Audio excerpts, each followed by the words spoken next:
Coal India, where Government of India has, or now it's presidential directive, which will indeed force Coal India to sign all those FSAs. How will this change life for Coal India? For that, we are now joined by Mr. Shri Prakash Jaiswal, Coal Minister of India. Mr. Jaiswal, good morning. Thank you for joining us. Finally, the presidential directive has been signed or has been issued to Coal India to sign FSAs. How will this change life for Coal India?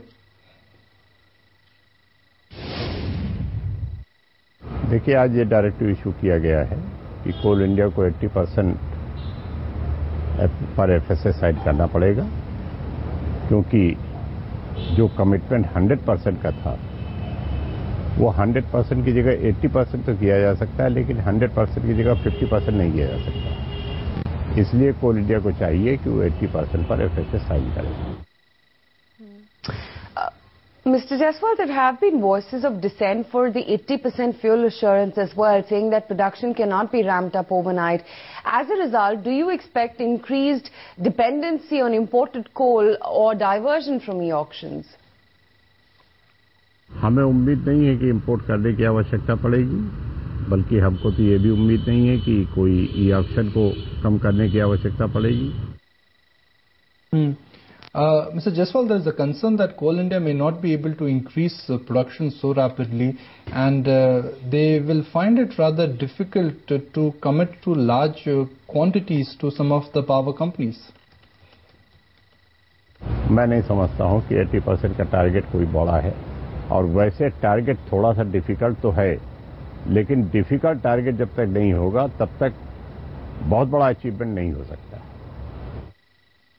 Mr. Jaiswal, what about the penalties then? Because reports indicate a varying range of 10 to about 40% of costs if 80% fuel is not indeed supplied. Who will decide what penalties Coal India will be subject to in case of a shortfall? Penalty class के लिए कोल India को freedom दी गई है कि कोल India board जैसा चाहे penalty class को कर सकता है। So how soon can power players expect relief, and when will Coal India actually go ahead and sign some of these FSAs? उम्मीद है कि एक हफ्ते 10 रोज में हो जाएगा। Mr. Jaiswal, TCI has decided to sue Coal India as well.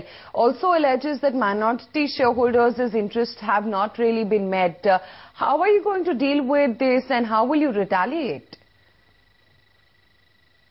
Coal India ने इस बार 10,000 करोड़ रुपए का ज्यादा मुनाफा किया है। कोल इंडिया का प्रोडक्शन भी बढ़ा है। कोल इंडिया एक सरकारी कंपनी है और हिंदुस्तान एक समाजवादी देश है। हमको कोल इंडिया को गरीबों के हितों को भी देखना पड़ेगा और इन्वेस्टर्स के हित को भी देखना पड़ेगा। जब तक इन दोनों चीजों को बैलेंस नहीं किया जाएगा, तब तक हमारे देश पे हम कॉन्स्टिट्यूशन के हिसाब से नहीं चल सकते। इसीलिए ये डिसीजन लिया गया है। Mr. Jaiswal, but is it true that a presidential directive is unusual, and do you worry that this entire move will send negative signals to foreign institutional investors who currently are not so gung-ho about investing in Indian PSU stocks? ऐसा कुछ नहीं है। कोल India की performance बड़ी अच्छी है। कोल India का production भी बढ़ रहा है, कोल इंडिया का प्रॉफिट भी बढ़ रहा है, और हमें पूरी उम्मीद है कि इन्वेस्टर्स को इतनी अच्छी कंपनी, इतनी बड़ी कंपनी और इतनी ट्रस्टेड कंपनी दूसरी नहीं होगी इन्वेस्टमेंट करने के लिए।